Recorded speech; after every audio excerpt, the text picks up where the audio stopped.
Welcome to the September 17th, 2018 meeting of the MSAD 51 Board of Directors. So I'm going to go to our first item for action, which is the approval of our minutes from our September 6th meeting. Do I have a motion? So moved. Second? I'll second. All in favor? Great. And the next item we have on our agenda is our recognition for our spring athletic teams and our girls outdoor track. So we have Dale Deno and Kathy Breen to introduce, and it is a legislative sentiment, correct? Talking about the girls outdoor track team for winning the state championship. All right? Want us at the mic?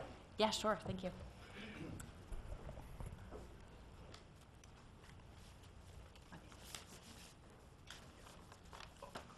Thank you, everyone, for having us here tonight. This is one of the best parts of our job, where we get to recognize the accomplishments of the kids that we represent up in Augusta. And so tonight we're here to give legislative sentiment to the members of the girls outdoor track team at Greeley High School. And a legislative sentiment is a way that the state of Maine recognizes that not only does your community think that what you've done is really amazing and worth recognition, but the entire state thinks that what you've done is really amazing and worth recognition. So I'm going to read the formal sentiment, and then I'll turn it over to Representative Deno, and he'll say something funny. So, State of Maine, be it known to all that we, the members of the Senate and House of Representatives, join in recognizing the Greeley High School girls outdoor track team of Cumberland, which has won the Class B state championship. This is the team's second straight state championship victory. We extend our congratulations and best wishes, and be it ordered that this official expression of sentiment be sent forthwith on behalf of the 128th Legislature and the people of the state of Maine. And that is signed by Senate President Michael Thibodeau and Speaker of the House, Sarah Gideon. Yes, unrelated to this presentation, I almost took out a school board member on just parking my car, so it's been an exciting evening. John Folan was the coach for this track team, and he's, I don't know how many years, 20-something years he's been coaching this. My son ran track with Coach Folan, and one of the things that was an interesting learning for me is I never thought of track as a team sport. I always really thought of it more as something that individuals do. And if you've gone to any of these state championships, you see how the coach has to find a way to get the points. And all of the members of the team have to be focused on getting the points to win. Whether it's an event they like to be in or they don't like to be in, whether they have to sacrifice something, they do it. I think one of the things that Greeley exemplifies again and again is not just winning, but tremendous sportsmanship. And I think the participation of students in athletics at Greeley, I don't know what the percent is, but it's always been amazing. And it's not really, I used to sit in one of those seats like you. I don't see it as really separate from the school program. To me, it is part of the entire experience of development here. So this is really just one more wonderful recognition. The fact that they happen all the time doesn't take away from how exciting it is and how impressive it is that our students do this at a state level. It's really incredible. So we're going to pass this along. We have copies for all the students. We have the fancy green thing with tissue and everything. We'll pass that along as well. So thank you very much. Thank you. Very well said. Does anyone have anything they want to add?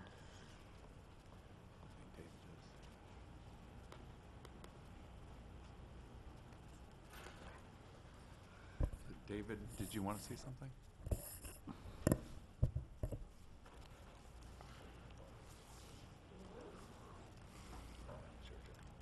Thanks for the opportunity for a few words, and thank you for your time in recognizing our student athletes. And I want to actually add to the accomplishment, which was noted statewide, is that not only did they win back-to-back state titles in outdoor, the girls were also back-to-back state titles in indoor track as well.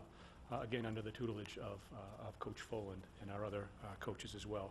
And I appreciate you noting the team nature of it. They do work hard, and the wins and losses, they kind of take care of themselves, but it's a program that predicates itself on improvement throughout the course of the season. And each of the individuals who make those improvements, we won this championship 2 years ago in the indoor without virtue of any first place finishes. So it was a true team effort and a lot of third, fourth, fifth, and sixth place finishes that ultimately had our team victorious. So again, thank you for taking the time and recognizing our girls in particular for indoor and outdoor track. So thanks. Thank you. All right, and David, if you wanted to stay up there, I think your presentation for the athletics is next. Good. That's a good segue into our athletics SIP for 2018 and 2019. And I will add a preface that I do every time I come up for this meeting, and I'm always happy to say it.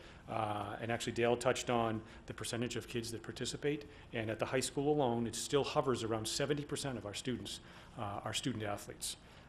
And another particular statistic that I like to share, and the term that I like to make sure is on the forefront of everybody's mind, is that they're education-based athletics. They are every bit a part of our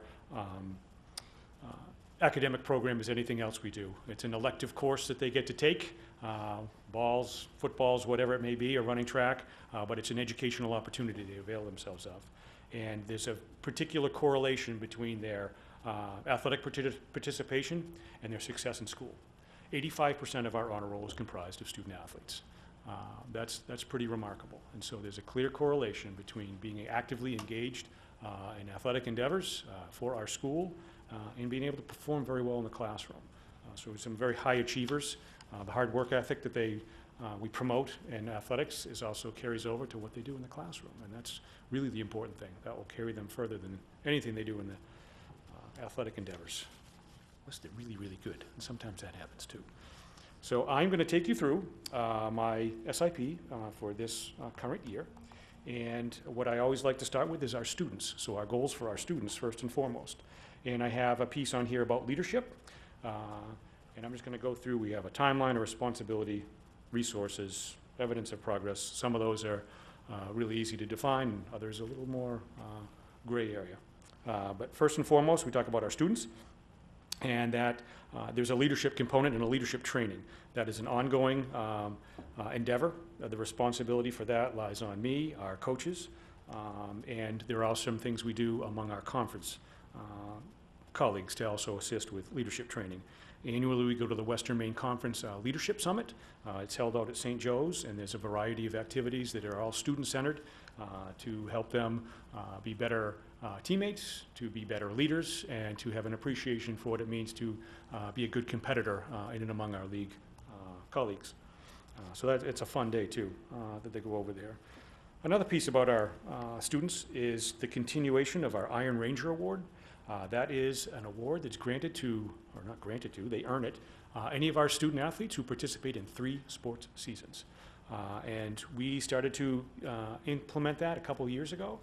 And it's to, again, encourage multi-sport athletic participation, to be able to avail themselves of the opportunities of having that correlation between their athletics endeavors and their classroom success. And so that's met with some ringing success. The first year we did it 2 years ago, there were 86 student athletes that earned that award, and last year there were over 100. So we hope to break that as we go forward and continue to have outstanding participation. The next thing I have on here for our students in particular are issues or policy and whatnot around eligibility. What was listed as proficiency-based diplomas and how we were going to change, how we evaluate our students' eligibility is, I guess, still a work in progress as we, as you all go through that as well, And another piece of this is other policies pertaining to athletics, and in particular, one that has popped for us. This comes from our athletic advisory board, is our review of our substance use policies and how that impacts our student athletes. That's something that we'll be diving into this year. That aligns with board policy. It's an ongoing opportunity for our students and our athletic advisory board to be involved in that piece. Another piece of the students is expanding our interscholastic offerings for grades 6 through 12. Currently, over the last few years, we've added unified sports. I have the actually pleasure of being the chair of that Maine Principals Association committee, and we're continually seeking ways to further engage that set of our population, and we are one of the leaders among that. We've had one of the first teams in basketball. We've done it in outdoor track, and this year we have on the horizon, the MPA does, through the Unified Sports, an opportunity for volleyball. So ideally, we'll have one unified sport offering each of the 3 sports seasons. So we're still growing with that, and we hope to be able to incorporate unified volleyball this year. Along with that, at the middle level, we have an offering of volleyball that's intramural, and we also have tennis, which is intramural. And going forward, I'd like to bring before you the opportunity to make those interscholastic sports.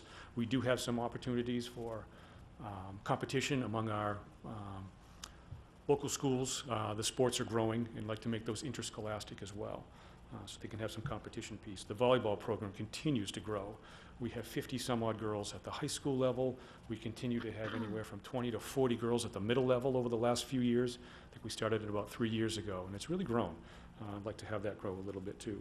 Also for the middle level, we started football this year as a sanctioned sport, and we are experiencing some growing pains with that.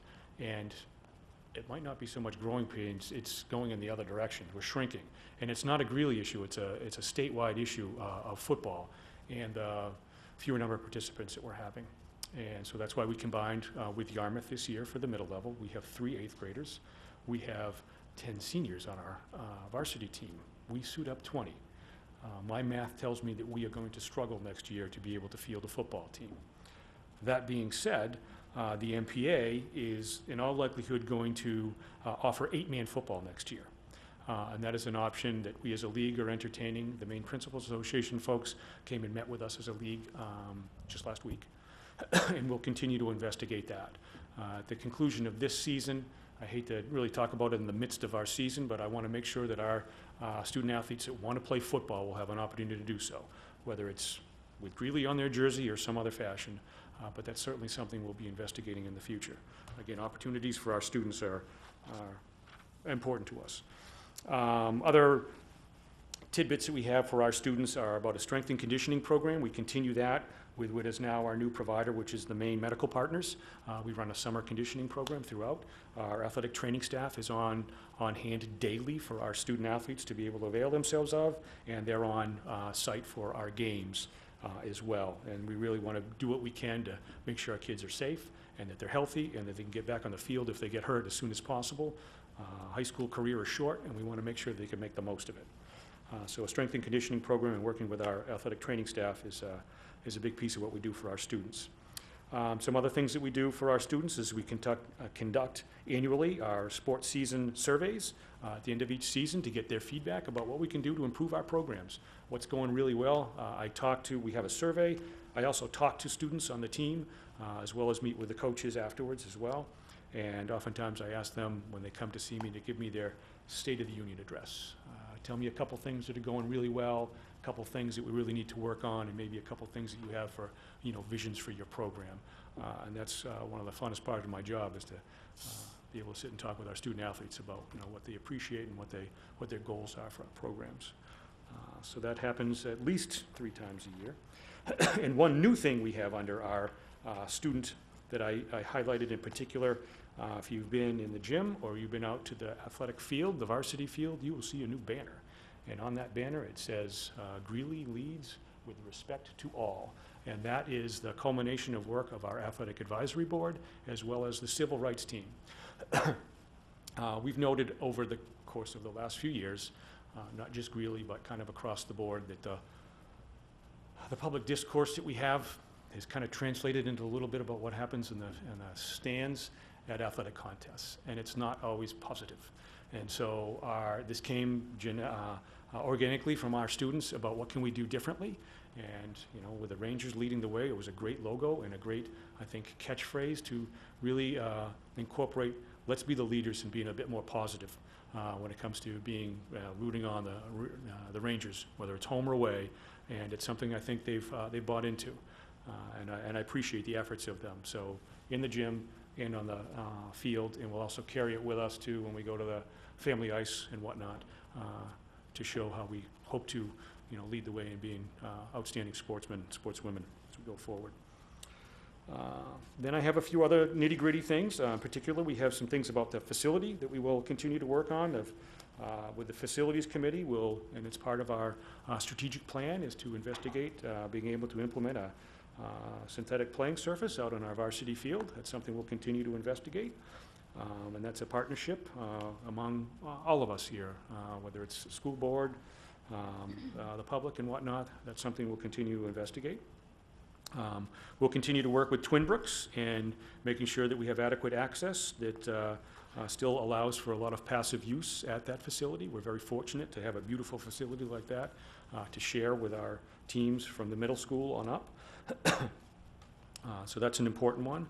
Another one is a weight room and/or a wellness center or something of that in terms of facilities, finding a place for our kids to have, whether it's during the school day, under supervision, or after school, as student athletes on our teams, to be able to have a adequate facility to be able to work out on a regular basis. And that's a piece of that is not just for student athletes. It's for that other 30% of our students who may not be invested in and interested in athletics, but could certainly benefit from an opportunity to work out, facilitate lifelong healthful habits. So that's an important piece of our facility thing. Another thing that we have is facility improvements at the varsity field alone. So today actually was the first day of the installation of our new public address system out on the field. They hope to complete that tomorrow if Mother Nature allows. Along with that will come, I know you'll notice it looks a little naked out there with the red building gone, but soon a donkey will replace that.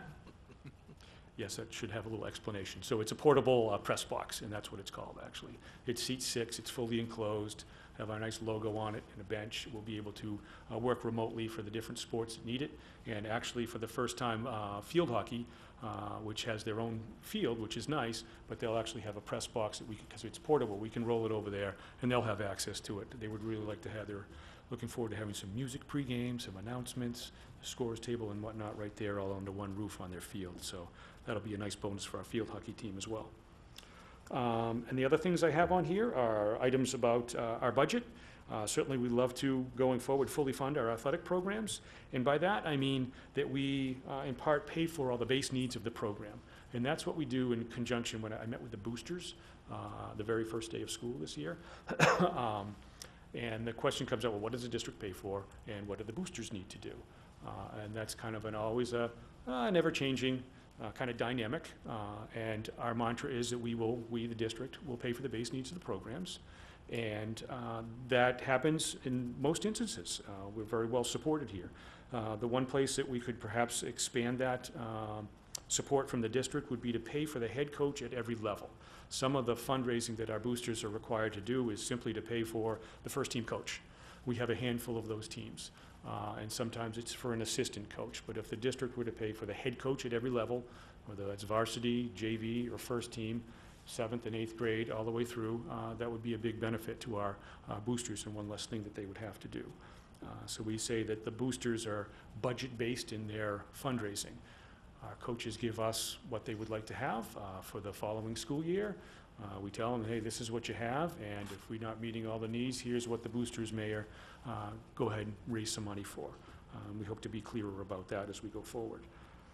A few other odds and ends that we have here under miscellaneous. Continue to work with our registration. We do all of our athletic registrations through Power School, which has made it really slick over the last few seasons. This is another full year of implementing that.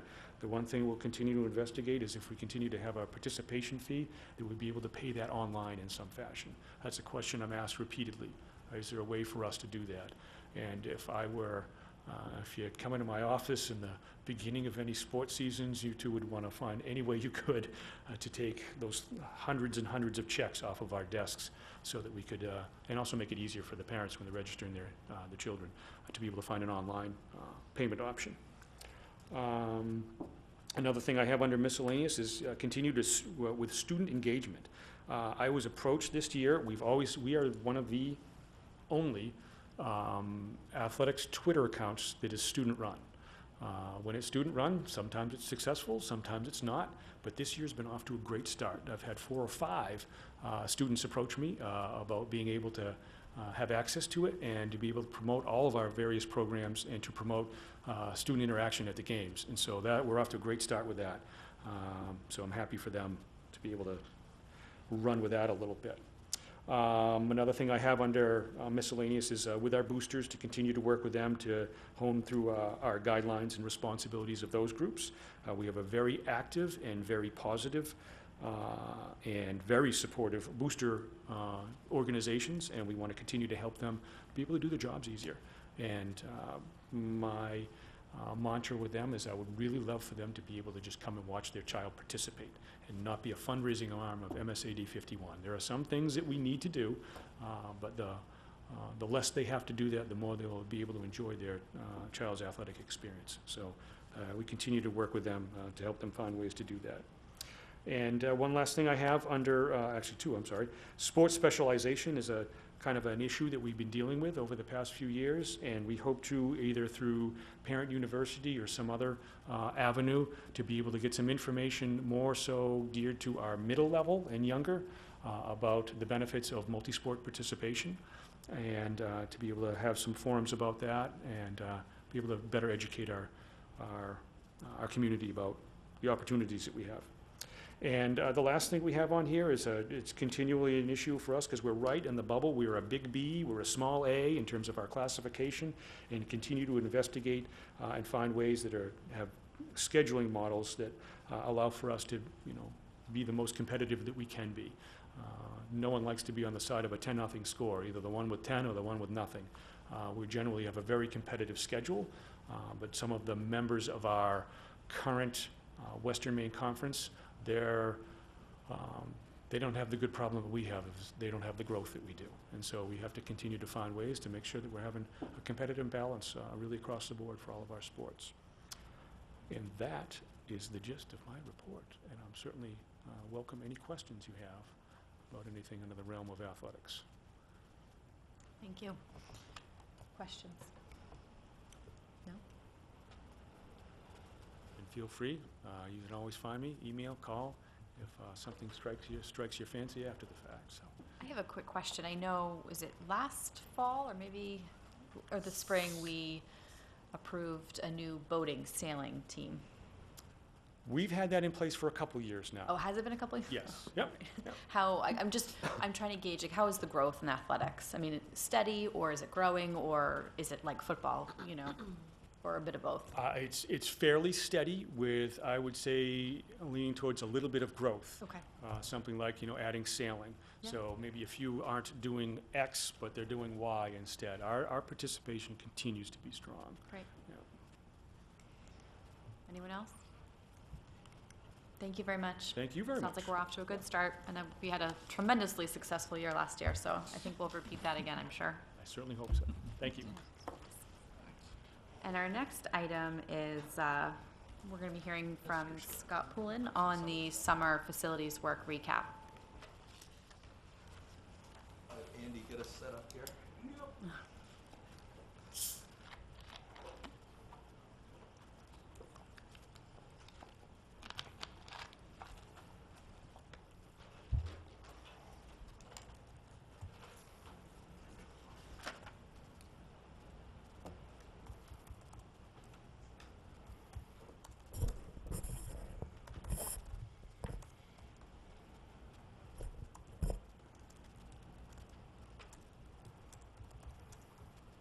Put you on the spot tonight.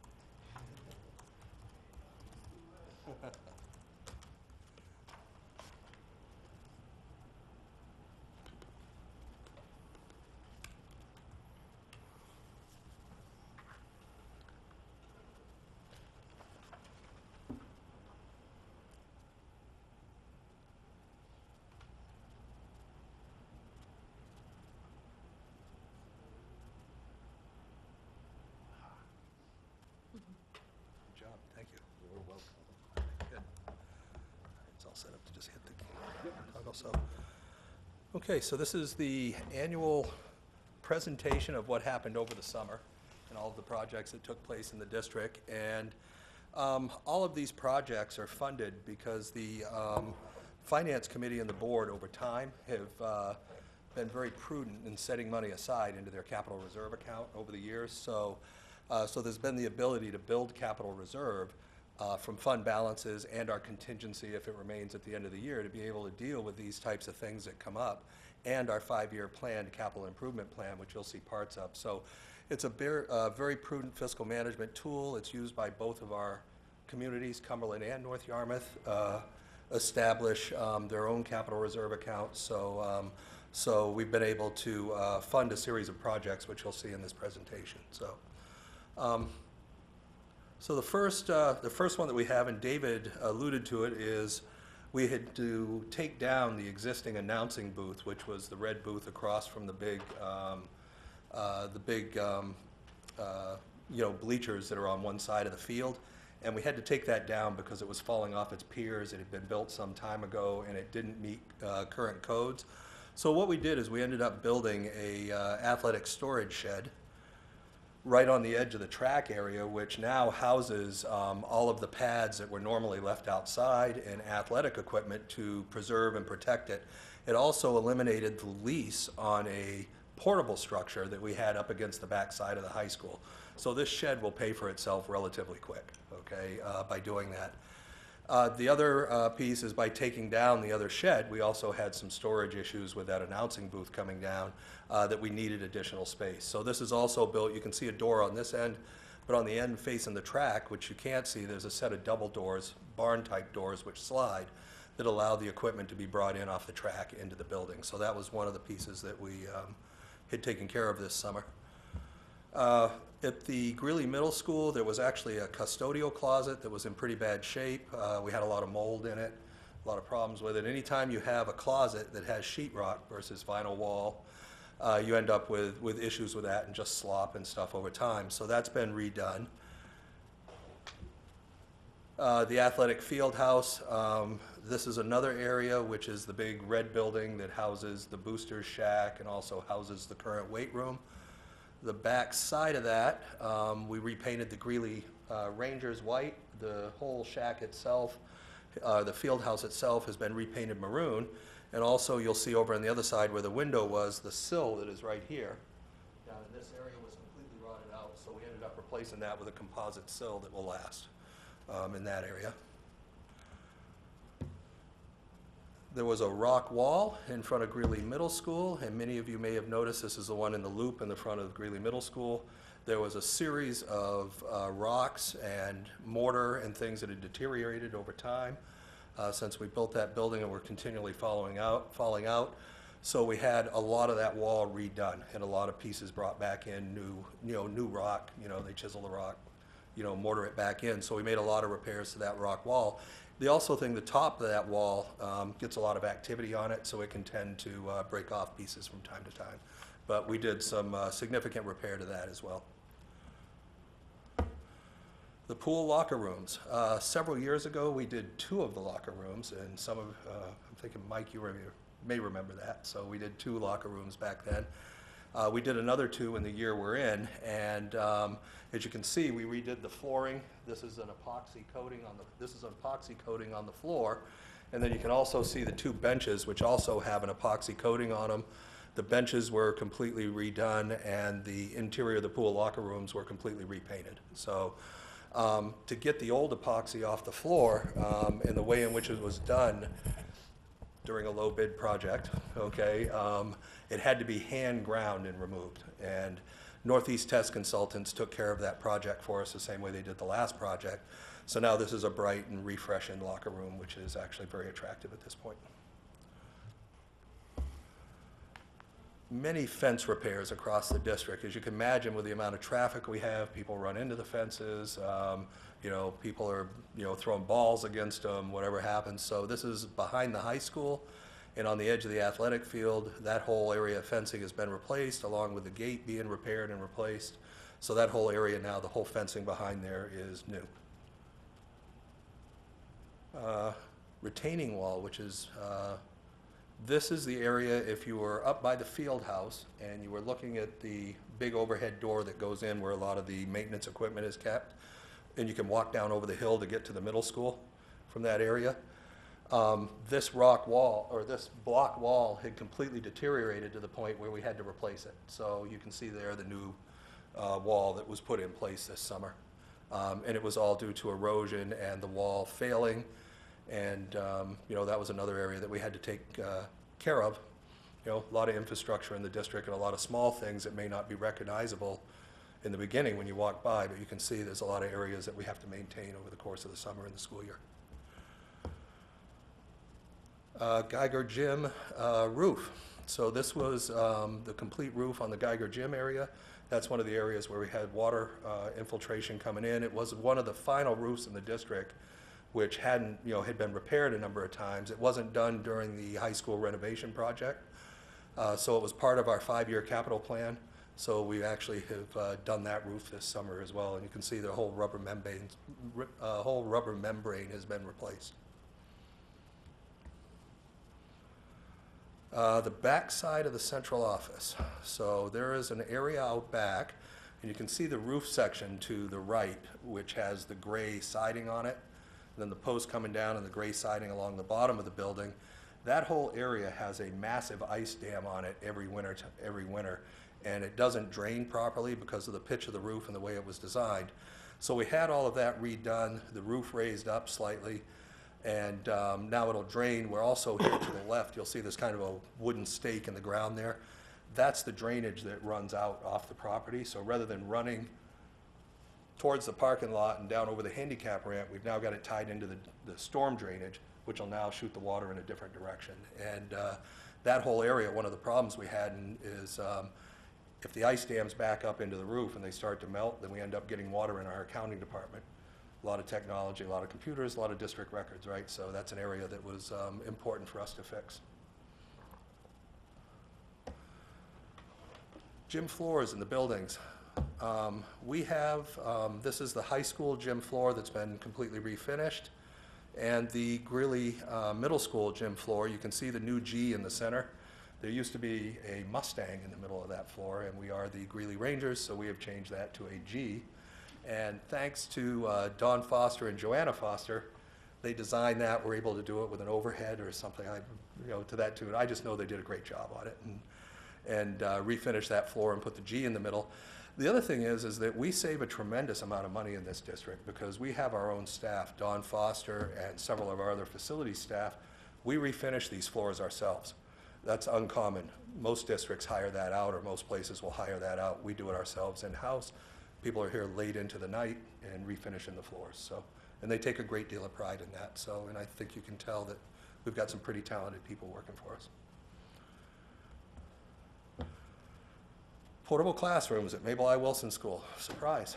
So we had over at Mabel I. Wilson School, in putting in the portable classroom, we had two that, one that already existed with 2 classrooms in it.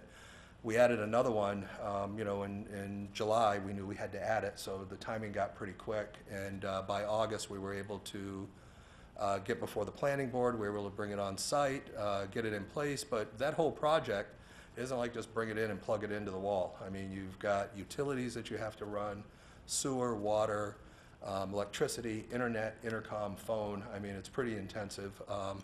And there was some trees on the playground. We love trees at MSAD 51, so we were able to, one of the trees we were able to save, the other one we were not able to save, but we were able to relocate that tree, and you'll see a picture that we'll show you after that. And also, there's ramps that have to be built to the portables. They have to be handicapped and ADA accessible. And so, with just getting the portables on site and getting them in place, there's also additional work that happens with those. So it was a very hectic summer behind Mabel I. Wilson School that was pulled off in a really relatively short period of time. So, so the pictures of that, and actually it came out very well. There is the tree that we relocated off the playground, and it's now on the edge of the Mabel I. Wilson parking lot out by the front. Okay, so you can see the tree was dug up and moved, and it actually took that piece of equipment and actually tilted it forward. I mean, it was pretty heavy. We were lucky we were able to save it, but they did a nice job with that. So, and that was an area where another, I believe it was a spruce tree, had deteriorated and had to be taken down, so this took the place of that spruce tree. the ramps that are all built to the portables. You can see the big ramp that comes to the main entrances has to be ADA accessible, and the ramps out back just have to be a means of egress for each classroom. So, all right, the Greeley Institute. So let's talk about that one for a minute. That is, so Don Foster was walking the campus one afternoon, and he went over and saw the railing to the Greeley Institute laying on the ground, picked it up. We started to do some more investigation into the building, and we found that there was a tremendous amount of rot in the face of the Institute, which is, everybody knows, is basically our brand. That's the face, right? You drive by Main Street, and that's the first thing you see is the Institute, and it's Greeley. The whole front porch area was completely rotted out. You'll see from the pictures, the posts were rotted out. There had been water infiltration inside the building. It was also covered with lead paint. So we had to start with a lead paint abatement with Northeast Test Consultants, and then Doughton Construction is now going in to basically do some restructuring of the project and rebuilding the porch, the roof, getting the water to shed the right directions. And we're building it back to what it looked like, right? I mean, we aren't trying to do it as though you would build a porch on a brand new house today. What we're trying to do is put it back to what was the Institute. So you can see the big containment unit, which is built on the front, in the staging, which helps us contain any of the lead paint. It also helps us contain any of the construction debris and keeps people out of that area. So as we go through that, we take a look at some of the pictures. These are pretty evident of what's going on. These are the corner braces and the corner structures of the Institute, the front of it. So as you can see, tremendous amount of water damage on the corners of that building, and all of that goes down to the support. Down at the bottom is granite, which is the support of that building. And the sills have sections that have to be replaced. The columns have to be replaced, so there's some pretty extensive work there that has to be done. We were very, very fortunate that we did not have a very serious hazard in that with that roof. Quite frankly, I'm not sure how it supported itself, with the amount of deterioration. So if we continue, you can see again, there's areas of the building, the sills. Again, the post, one of the interesting things when we got into the building was that the actual posts that were supporting the roof are hollow inside. There's no post inside. All it was a boxed frame trying to support that roof. So we now will be putting in structural supports and framing around those structural supports to make them look right, but there was nothing there holding it. So. All right, this is part of the lead paint abatement. You can see the stripping and the things that we're saving. As you can see, the nice aesthetic columns and so forth. We're preserving those. Okay, we're having those remilled. We had to have blades made and so forth to have those remanufactured to recreate them. And so that's an area that that whole face of the building we're actually taking off because all of that moisture that's been in the building was contaminated in all of that pine. So it really just had to come off. So. Okay, so then we have the Greeley Center for the Arts. As we look up over the hill, we see the Greeley Center for the Arts, and we all know that that project's on time and on budget, and we're looking for an opening soon on that, and that project's gone very well. The other piece that I wanted to talk about for a few minutes is we have a lot of general work that happens. The pool gets drained. Gunite repairs are made, there's all kinds of stuff that goes on in there. There's general painting across the entire district. There's floor care that takes place. Every classroom is emptied, the floors are stripped, everything's, cleaned, and then everything's, refinished and then put back into the classrooms. There's just, I think when Dawn and I were talking, there was over 350 work orders that had been processed just on things that had happened in the district. So while there's all these major projects that are more visible, there's a lot of work that happens through the course of the year, through the course of the summer, that gets the buildings ready for the start of the school year for the staff and the students to come back. All right. In addition to that, we have a bus fleet. All right, 26 buses. I think it's about 26 buses. Okay, that are on site. There is a tremendous amount of work. Transportation doesn't stop when the school year ends.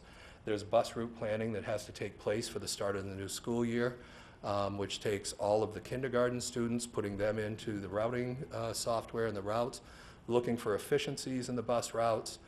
And so there's a tremendous amount that goes on with that. We also run extended year services in the district, so we have bus drivers that are driving, van drivers that are driving for our extended year services.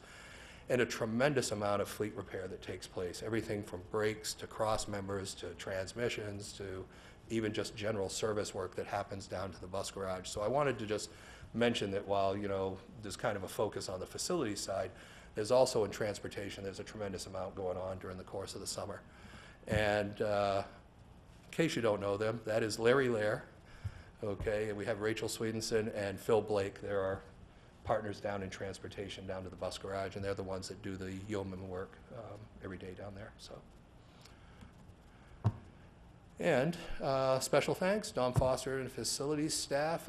Don is a tremendous asset to the district. He's here all the time. I don't know if he ever sleeps. And he's certainly, not just in the wintertime, but over the course of the summer.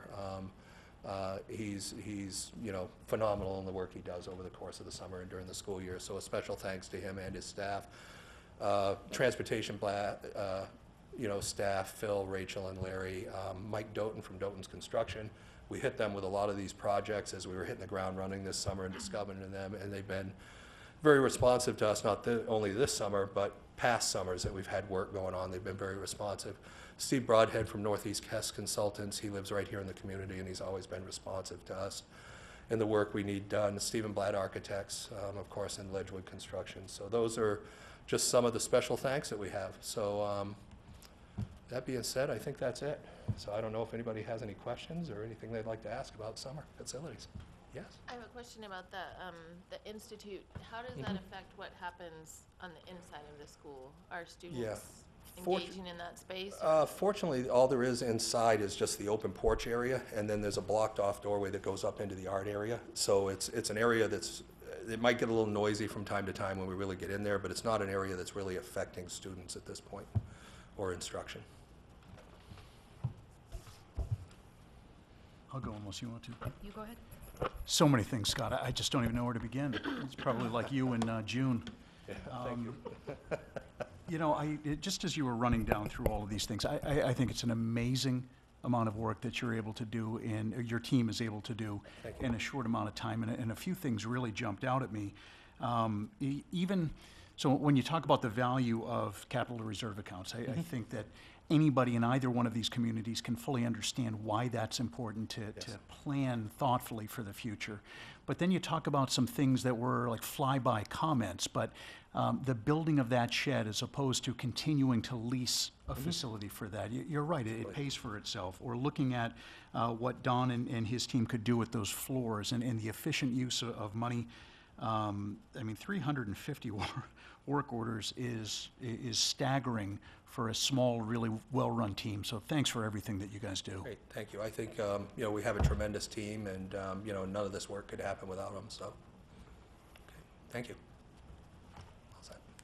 You go ahead. Sure. Yeah, absolutely.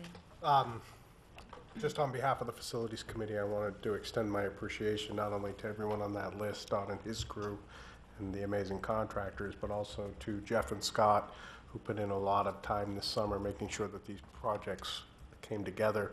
And this summer really highlighted the importance of building up those strategic reserves so that when you encounter something like the face of the Institute, you don't have to flinch, you can do the right thing.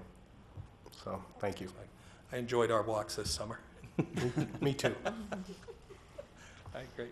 Thank you so much, Scott. And yes, I think Don Foster and the way that he looks at our facilities holistically is pretty amazing. It is, I'd like him to come to my house and get a checklist going. I He think, has a lot of requests for that, so. and I think, you know, yes, what you said, I mean, we're looking at efficiencies. We don't have brand-new buildings. We don't have the debt of brand-new buildings. That's so correct. it takes a considerable amount of energy, time, and really management and a capital reserve fund to make sure that we can respond to our aging facilities. So Absolutely. thank you. And the other thing I wanted to note is there's so much going on in the summer, but you and Jeff, everyone has done a really nice job making sure the facilities stay open for the community. There's still sports, there's still rec camps, like these buildings, even though there's a tremendous amount of work that needs to get done in the summer, we're still using them and our kids are still here. So, and that's not always easy. I know that. So, but I appreciate it and I think the community does too. Thanks. Anybody else? Okay, Thank you. great. Good, thank you. And now that my computer has just gone out, but I think the next item on our list is Jeff's superintendent report. And I'd like to start my report by thanking Scott for all the work that he does. Scott really has 3 jobs in our district. In other districts, you would see somebody, maybe 2 people holding those jobs. Finance, operations, and human resources. So I just want to thank Scott for really his leadership around all of, especially those capital projects that you saw. Those are not easy projects to handle when you're dealing with just 2 months' time and multitasking, all of those things. I also want to just send out a special plug to, we actually had a walk. We had a lot, I guess Scott did a lot of walking this summer, but we had another walk one summer day with Carolyn Small from the Historical Society and Hope Foster, who was a longtime teacher in our district and is very well versed in the history of Cumberland and North Yarmouth. They actually came up to the Institute, brought a ton of archived photos all the way back to the 1870s and showed the Institute were able to help Doton's construction, especially that summer day. I remember them showing pictures, literally. No, this is what we know the Institute should look like from the 1870s.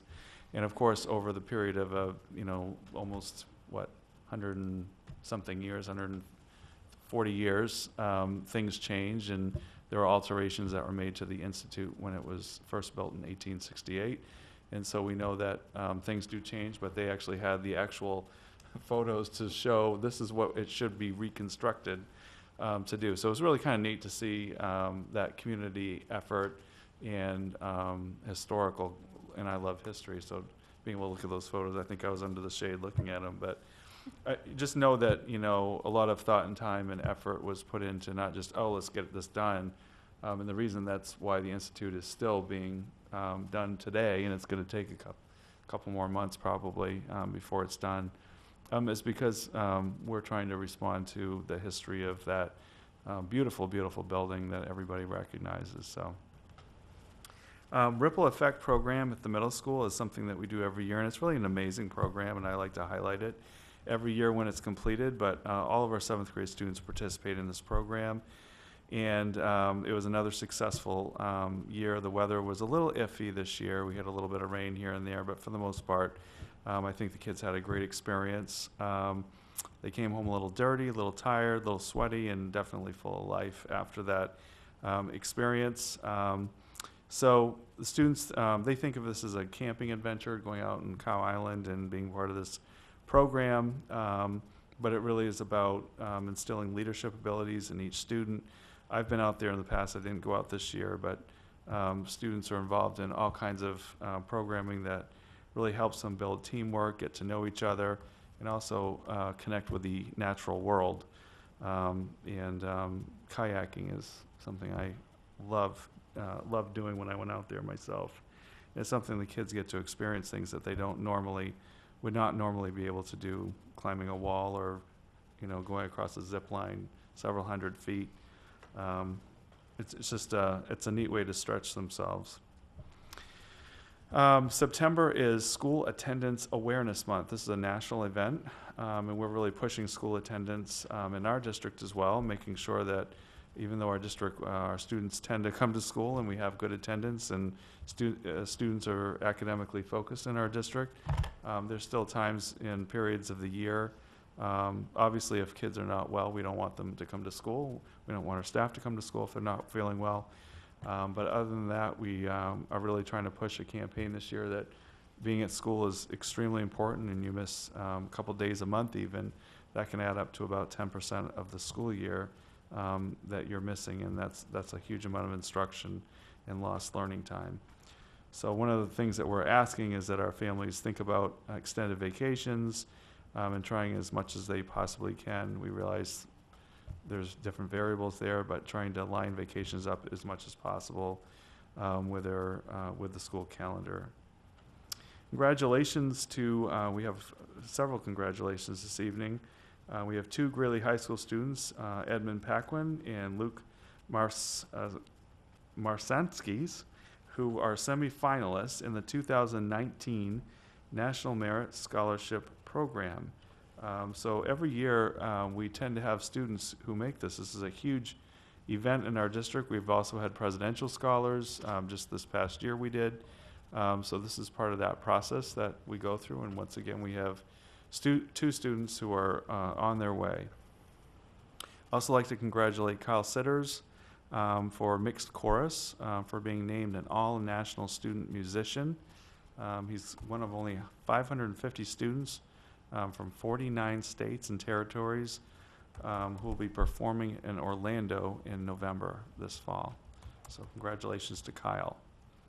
And finally, Connie Russell is a grade 2 teacher. I think some of you have probably recalled me saying her name before.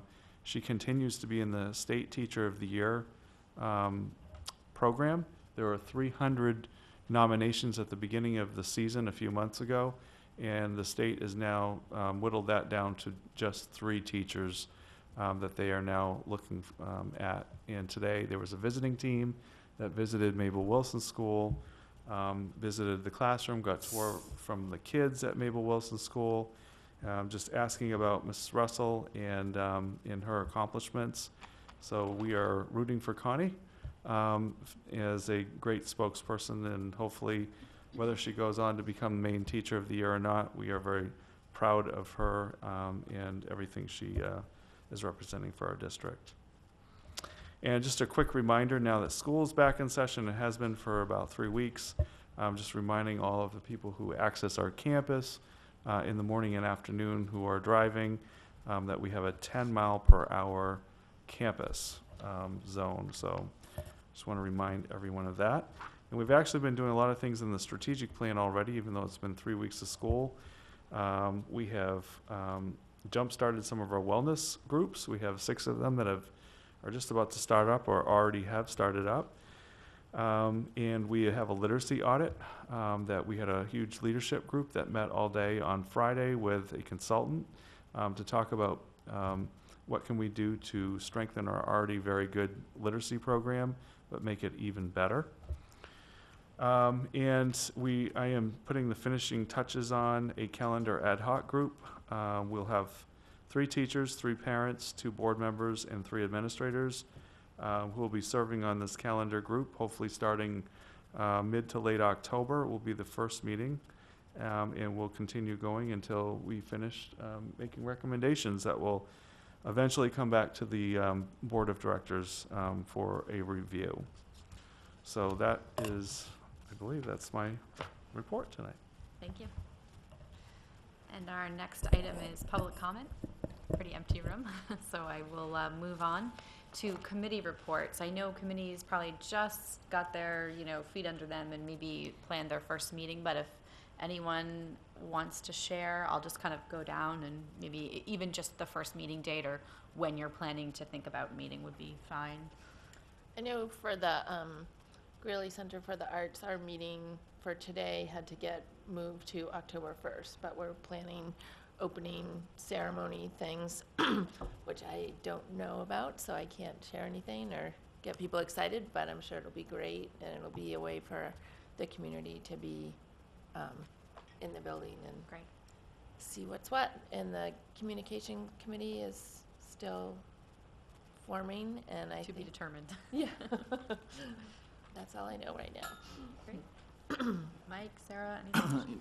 Finance Committee, we still haven't set our first meeting date yet. Working with Scott on that.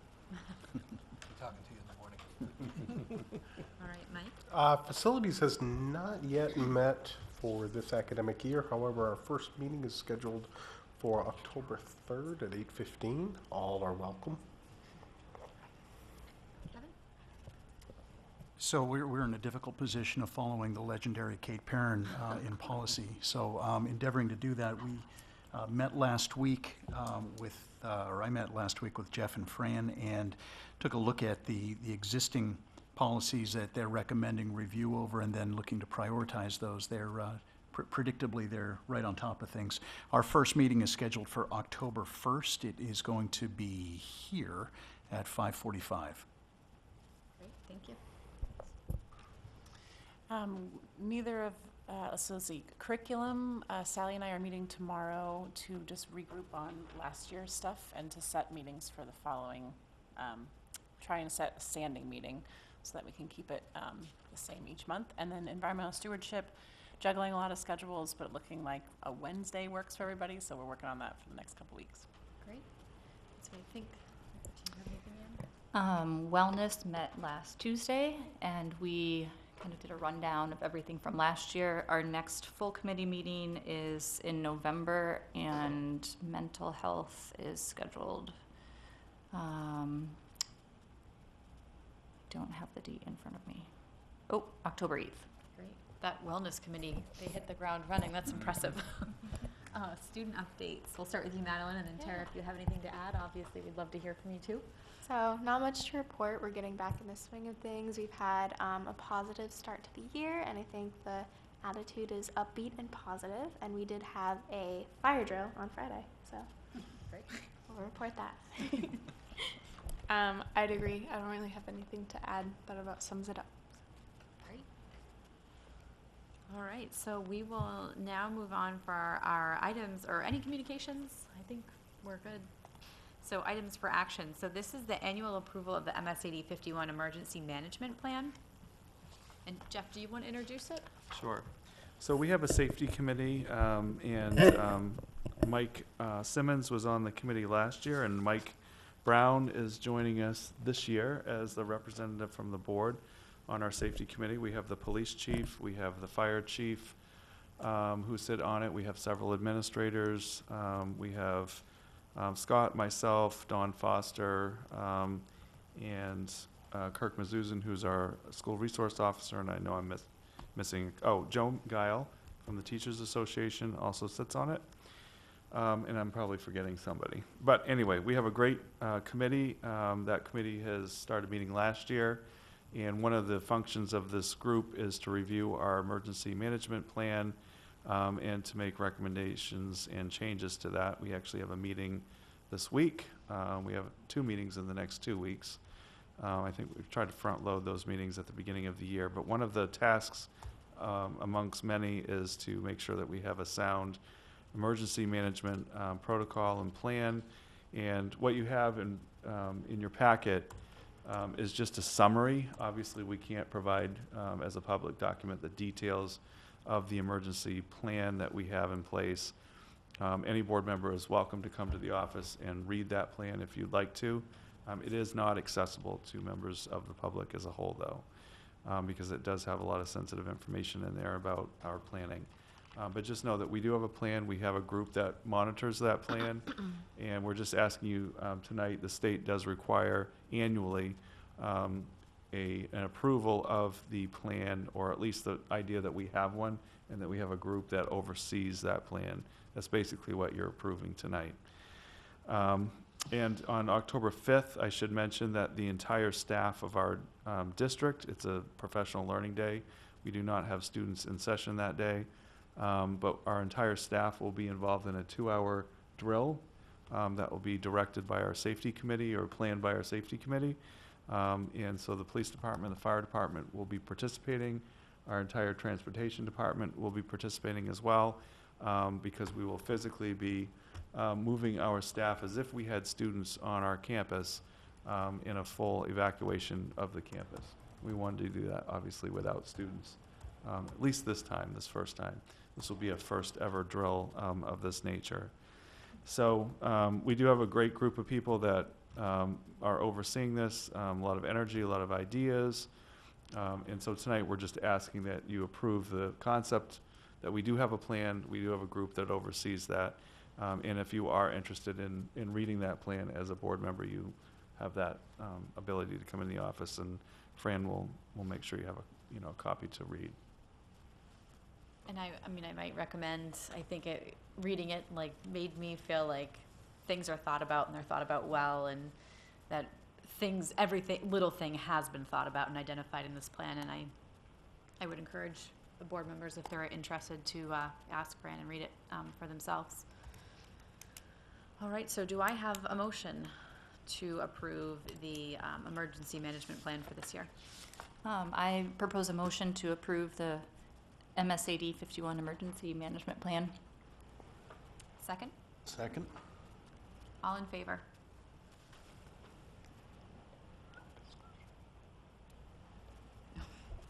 I'm sorry, I skipped ahead. Does anyone have any more they wanted to add? I wrapped it right up and went into my motion. My motion. We can always have discussion, you know, if anyone has questions. I know it might be the first year that you guys have approved. Thanks a lot, Mike. Feel free to reach out. I'm sorry, guys. It's almost 8 o'clock. So the next item is voting to elect a board delegate to the MSBA Delegate Assembly on October 25th. What this is the school board, not necessarily chairs, it could be any member of the school board if they wanted to go, gets together and they talk about issues facing school districts and school boards in particular, and they vote on some policy for the Maine School Board Management Association. So it's kind of interesting, and it's circled around 2 days of a conference that they give workshops on, like school board financial reporting, policy, safety. I've gone 1 year, and it's really informative. So I think anyone who's interested in attending some of the workshops, please reach out to Fran. You're welcome to carpool with me. Is there anybody interested in being the delegate on October 25th? If no one is interested, I'm happy to take that role. Mike, you look like you were really... Well, no, I was just going to inquire, Ms. Perrin, whether or not your intent was to be in Augusta on October 25th. I might try to be in Augusta 2 days, but definitely on the 25th. I would move to elect Ms. Perrin as the MSAD 51 Board Delegate to the MSBA Delegate Assembly on October 25th, 2018. Second. All in favor? It was Kevin. All right. And I think that is the end of our business for this evening. Unless anyone has anything else, I'm going to take a motion to adjourn. So moved. Second? I'll second. All in favor? Discussion. Should we Stop laughing.